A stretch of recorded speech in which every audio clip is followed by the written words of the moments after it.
Sveiki, istorijos mylėtojai. Aš Ernestas Kuskailis pristatau Jums laidą Istorinės atminties archeologija.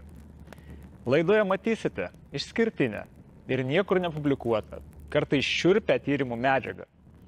Susipažinsime su archeologų darbu, aplankysime laisvės kovų vietas ir išgirsime ekspertų, tyrėjų ar įvykių liudininkų pasakojimus. Stengsimės atskleisti neįmintas laisvės kovų paslaptis, kartu su jumis leisimės į naujas paieškas ir bandysime surasti dar nežinomas laisvės kovų vietas. Šioje laidoje matysime. Gerai prisimenu pirmąją savo patirtį, ieškant ir ekshumuojant partizanų palaikus. Tai įvyko Leipalingėje 1991 metais. Nepaprastą įspūdį paliko palaikai numeris 14, kurie buvo ypatingai išniekinti. Buvo skirtas kaukolės viršugalvis. Tuomet maniau, kad čia buvo pasidarbuota žmogiškumą praradusio stribo, kuris galimai galvą prakirto aštria kastuvo briauna. Visgi buvau neteisus. Tai be abejo lėmė ir mano neišmanimas, kad kastuvo tai neįmanoma atlikti.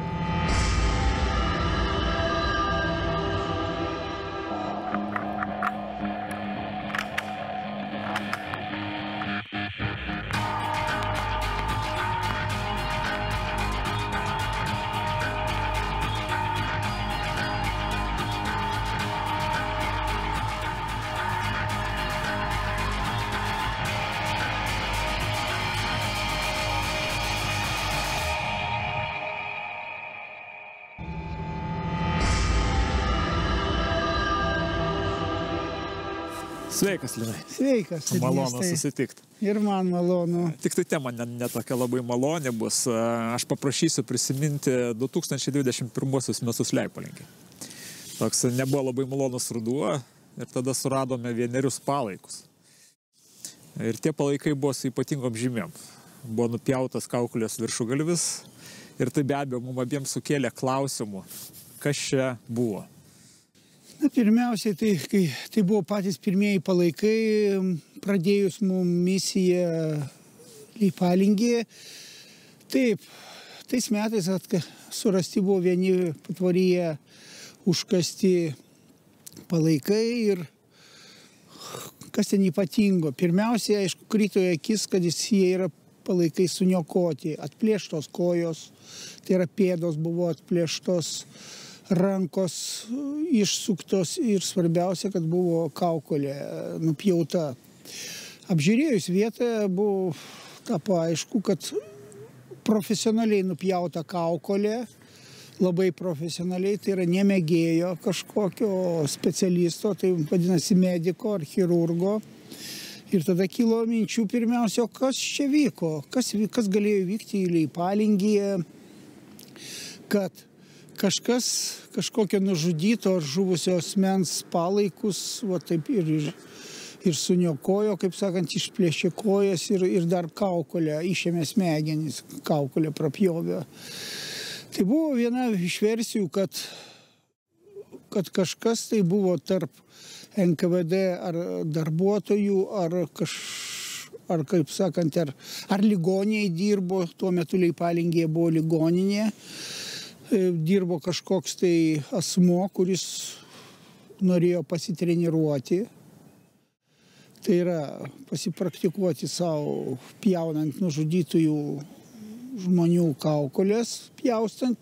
Kitas dalykas, kad galėjo atvažiuoti kažkokia speciali grupė, pavyzdžiui, iš Druskininkų, kur buvo mėgiama poilsiavietė visų NKVD darbuotojų ir apskritai visų elito tuometinio ir kolaborantų. Galėjo dar kažkas atvažiuoti ir kažką daryti, arba speciali grupė kažkokia, kur praktikavosi. Tik apie tai rašytiniuose dokumentuose nieko nežinome ir mes tik galim spėlioti dabar. Bet taip, tai buvo patys žiauriausi, viena iš žiauriausių, kaip sakant, nužudytas ir sudarkytas kūnas. Pats pirmasis. Įdomią versiją iškėlė dėl pasitreniravimo. Tai ačiū už pasidalinimą mintimis. 2021 metais, vadovaujant daktarui Linui Kvizikevičiui, visai netoli palaikų numeris 14 radimo vietos ekshumuoti dar vieni palaikai su tokiais pat identiškais atliktais veiksmais.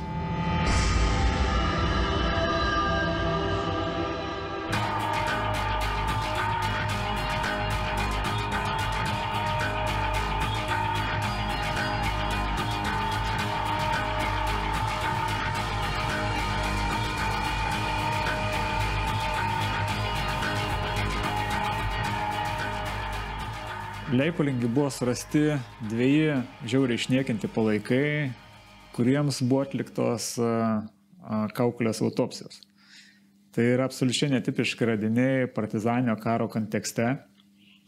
Ir iš jų susižinojau, kad Tuskulėnų memorialo aplinkoje taip pat buvo surasti palaikai su tokia pat atlikta procedūra. Tai mums kyla įvairių minčių, aišku, visokių spėlionių. Bet ar galima būtų daryti prielaidą, kad buvo atliekami kažkokie mediciniai eksperimentai su žmonėmis nuteistaisiais tuo metu? Labai sunku yra kalbėti apie tendencijas, kai mes turime vos 4 atvejus Lietuvoje. Ir iš tų 4 atvejų labiausiai siejasi tikriausiai 3, tai yra Leipalingio 2 atvejai ir 1 Tuskulėnų. Jie siejasi būtent tuo, kad autopsija yra atlikta asmenims, kurie neturi tipinių egzekucinių sužalojimų. Tai, tarkime, nėra šautinių ar tai sprogstamosios kilmės sužalojimų palaikuose. Tuskulėnų atveju konkrečiai mes turime pažeidimus tik poskraniniame skelete, tai yra kapojimo kirstinės žymės, tikriausiai atliktos kastuvu, ir tos žymės yra matomos ties pilvo ir klubų sritimi. Tačiau šautinių sužalojimų kaukolėje, kaip ir Leipalingėje, nėra matyti. Tai siejasi šie 3 atvejai tuo ir taip pat data yra labai panaši. Tuskulėnų atvejį mes galėjome identifikuoti, datuoti pagal kitų asmenų kartu duobėje užkastų identifikacijas. Tai žinoma, kad data yra 1947 metai ir tai yra balandžio mėnuo. O Leipalingio bent jau vienas iš asmenų identifikuotas yra irgi tų pačių metų rugpjūčio mėnesį. Tai ir metai šiek tiek sieja ir mirties priežastį visgi nustatyti galima tų visų palaikų. Jau kalbėjot apie tai, kad tai nėra šautiniai sužalojimai, kurie būtų sukėlę mirtį. Tai nėra tie tipiniai sužalojimai kaukolės srityje, nėra šautinių žymių. Tačiau jeigu kalbame apie našlaičių kapinėse rastą atvejį, taip pat su autopsija, tenais jau yra šautinių sužalojimų. Tai jisai šiek tiek datavimu, tiek savo pažeidimais iš konteksto šio išeina. Man žinant, apie ką mes kalbam, tai suprantu, kad tie 4 palaikai tai nutolę ir laikė, gana stipriai nutolę nuo šitų atvejų Leipalingį ir Tuskulėnus. Taip. Tai juos galima tarsi priskirti kitai šiek tiek grupiai. Taip, bet kalbant apie autopsijas, tai mes turim tik šiuos 4 atvejus iki šiol rastus. Aišku, kad tai nėra tipiškas dalykas tyriant rastus partizanų palaikus. Ir čia mes turim šiek tiek neįmintą mįslę ir ko gero čia dar istorikai turės ką veikti, bandant nustatyti kilmę šitų vykdytų veiksmų. Taip, nes vis dėlto tie partizanus tyriant dažniausiai pažeidimai, jie yra tipiniai patiriami mūšio lauke. Šiuo atveju kalbant apie Tuskulėnus, mes turime duobę, kurioje yra žmonės, kuriems buvo įvykdyta egzekucija, paskirta mirties bausmė, jie įvykdyta. Nėra, kad duobėje būtų, kadangi žinome datą, mes žinome, kad turėjo būti 11 žmonių. Nėra, kad toje duobėje būtų per daug asmenų. Vadinasi, kad vienas iš tų asmenų, kuris neturėjo tipinę mirties bausmės vykdymo sužalojimo, jis buvo išniekintas ir atlikta autopsija. Tai irgi yra gana neįprastas atvejis. Ar galima daryti prielaidą, kad tai buvo nukankinimo atvejis, netipiška egzekucija, kada mirtis ištinka staigiai? Yra labai, vėlgi sunku pasakyti iš šitų tyrimų, tačiau galima tiksliai pasakyti tai, kad šautinio sužalojimo kaukolėje, kuris turėtų būti egzekucijos atveju, mes neradome. Ačiū, Jovita. Po trumpos pertraukėlės matysite. Kaukolėse yra pjūviai padaryti rankiniu pjūklu. Ir jie kažkokius čia eksperimentus darė žiaurius labai su žmonėmis.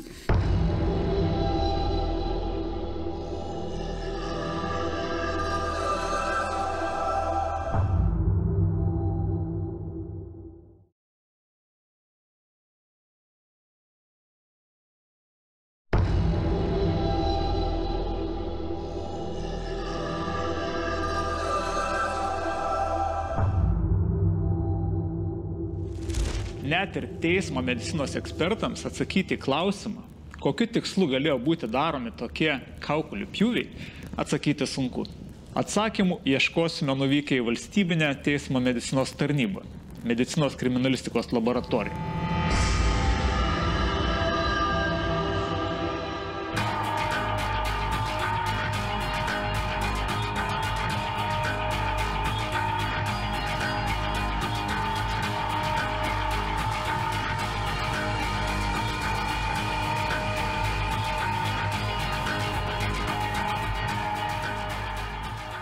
Man buvo patiktos 2 kaukolės, kuriuose, kaip įtariama, yra autopsiniai pjūviai.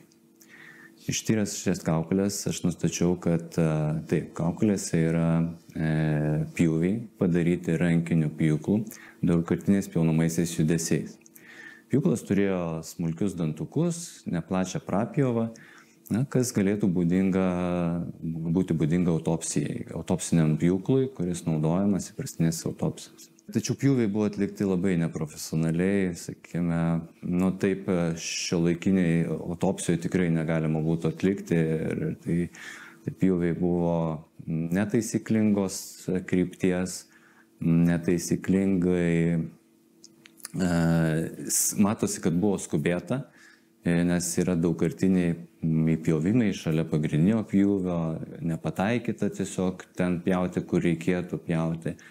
Ir buvo netgi nedapjauta keliose vietose iki galo, pjūviai nesusijungė ir kaukolė buvo jėga atidalinta, kaukolės skliautas nuo likusios dalies, tiesiog atplėšiant, atlaužiant kaukolės skliautą.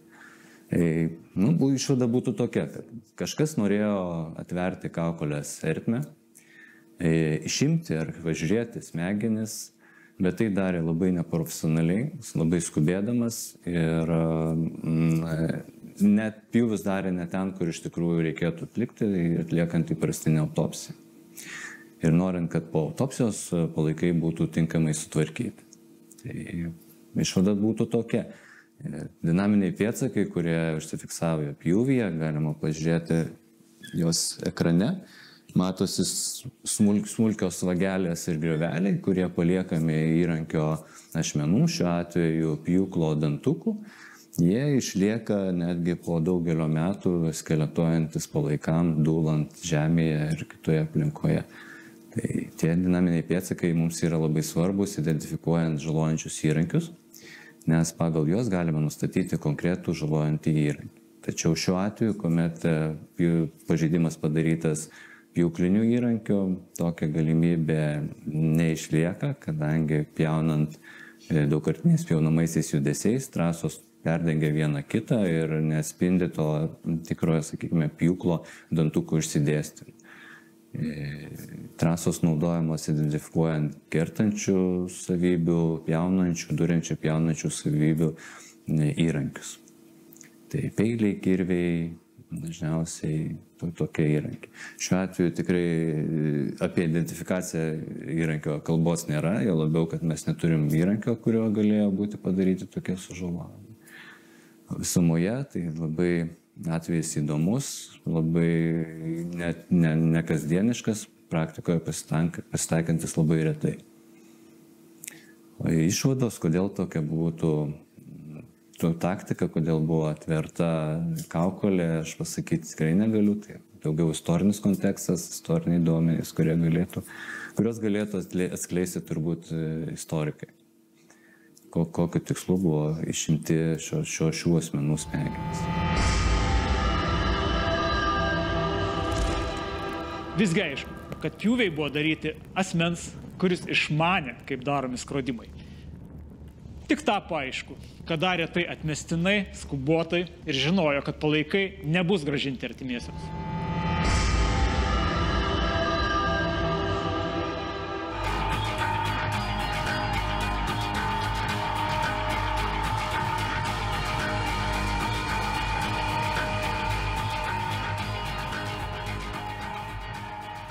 Savo knygoje Žmogėdros tarnas esate prašęs šiurpą keliančius įvykius Leipalingėje, kurie vyko 1946, o gal 1947 metais. Taip. Ir man toks iš karto klausimas kaip skaitytojui, kiek tame pasakojime yra fikcijos ir kiek yra tikrovės, galbūt nuogirdos iš žmonių pasakojimų, galbūt liudijimai kažkokie. Kaip jums tai užsirašė? Na, pirmiausia, aš galiu pasakyti, kad aš Leipalingiai būdavau labai dažnai net nuo pat vaikystės ir vienu žodžiu apie tuos visus darbelius, kuriuos čia išdarinėjo tie NKVDistai ir arba anksčiau vadinti NKVDistais, daugmaž žinojau iš žmonių pasakojimų net kai ką ir matydavau, kaip tuos atveždavo kartais partizaną, kokį nušautą ar ką. Ir vienu žodžiu, tie pasakojimai tokie žmonių buvo, kur, kaip sakant, apie tai, kaip jie ten elgdavosi su pagautais, pavyzdžiui, partizanais arba jų rėmėjais, kuriuos jie tiesiog jau nenorėdavo paleisti, matyti tiesiog savo malonumui, kankindavo įvairiausiais būdais ir pačiais žiauriausiais tiesiog metodais. Ir buvo toks net pasklydęs pasakojimas, vienu žodžiu, net ne iš vieno žmogaus teko girdėti, kad buvo net atvykę kažkokie neaiškus žmonės iš Maskvos, galbūt net, kaip galėjo atrodyti, net galbūt medicinos kokie specialistai. Ir jie kažkokius čia eksperimentus darė žiaurius labai su žmonėmis, pjaustė, jie ten visai net galbūt kaukolės atidarinėdavo, smegenis ten žiūrėjo. Tiesiog turbūt jiems buvo galbūt prisakyta iš aukščiau, kad daryti tokius eksperimentus, kiek gali žmogus ištverti kankinimą. Pavyzdžiui, ką nors nupjauna, aplauti ar ką ir žiūri, kiek dar jis galės gyvas būti. Ir tokių dalykų būdavo, vienu žodžiu, tai čia ne tik Leipalingiai, kur, žinoma, galėjo būti, arba jeigu pasakojimas tas nebūtų tikras, sakysim, tai gal iš kitų girdėtas, galbūt, bet taip galėjo būti. Tai čia aišku. Ir aš tą dalyką prisiminiau maždaug iš tokių metų apie 1960-uosius, kai aš jau buvau arba prieš paskutinės klasės, 10-okas mokinys arba 11-okas jau, tai buvo susitikęs tokius žmonės, kurie prie tos tribaulės sustoja, šnekėjosi, vienu žodžiu, vienas kitam pasakoja, sako, žinai, kaip čia buvo, supranti, kokie čia dalykai vyko. Nu, tai tas sako, tai girdėjau. Sako, čia buvo net atvykę iš Maskvos tokie, sako. Tai sako, iš kur tu girdėjai? Nu, sako, aš Dievo pasakoju, man irgi, supranti. Tai va tokį aš girdėjau, eidamas pro šalį, staptelėjau net pasiklausyti. Tai va toks buvo pats, toks liudijimas man buvo pats tikriausias, o šiaip tai tokių gandų buvo ir anksčiau, jau buvo girdėtų. Nu ir aš paskui, kai jau knygą, aišku, rengiausi rašyti, aš tą dalyką prisiminiau, kaip pagrindą ėmiau tuos įvykius ir šitą taip pat įtraukiau, kaip galima. Nu, žinoma, literatūriškai apdorota, ten viskas kitaip, truputį, kaip sakant, kaip su tam tikra vaizduotės, tam tikra dozė gera, aišku, ne visai, kad tai būtų jau visai, kaip tikrai taip buvo pasakotas. Bet pats faktas toks, aš manau, kad ir tikrai galėjo būti, kadangi tie MGB darbuotojai buvo tokie nepaprastai žiaurūs Leipalingyje, jie tiesiog garsėjo savo žiaurumo aplinkui, čia tokių nebuvo kaip jie. Nu tai galėjo būti ir taip, kad jais kažkas susidomėjo net ir Maskvoje, visai galėjo būti apie jūs žinojo, kadangi čia centras Leipalingyje buvo partizanų, aplinkui Leipalingyje daug buvo partizanų, daug įvykių buvo, daug kovų ir daug žuvusių buvogi. Pagaudavo kartais ten kokius miegančius pas žmonės ir ką, nu ir kankintavo. Tai va, tai vienu žodžiu toks buvo tikras pagrindas mano šitai knygai. Man pačiam kaip rašytojui tas klausimas iš tikrųjų aktualus ir įdomus. Taip. Kaip pačiam rašant apie tokius baisius dalykus, ar teko tą išgyventi viduje kažkaip tai psichologiškai? Taip, net labai kartais ir naktimis aš nemiegodavau vis. Man net kartais tokios sapnuodavosi baisybės. Vienu žodžiu, aš pats ką parašiau, tai man atrodė, kaip sakant, paties iš dalies išgyventa, lyg tai ir netgi matyta beveik. Taip, tai buvo šiurpus dalykas man pačiam. Tai buvo sunku rašyti, labai sunku. Lygiai kaip man buvo visai nelengva ir skaityti Ačiū, Vytautai, už pasidalinimą. Ačiū tau, Ernestai.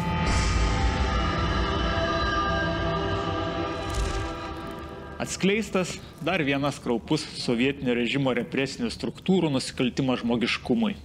Kitoje laidoje. Pirmieji nepriklausomybės karo mūšio prieš bolševikus 1919 metais ir pirmoji ambicinga atkurtos Lietuvos kariuomenės puolimo operacija. Tolimų kovų aidai vis dar pasiekiamus per užrašytus prisiminimus, artefaktus ir žemė vis dar neužgyjančius kovų randus. Ačiū, kad žiūrėjote ir iki susitikimų.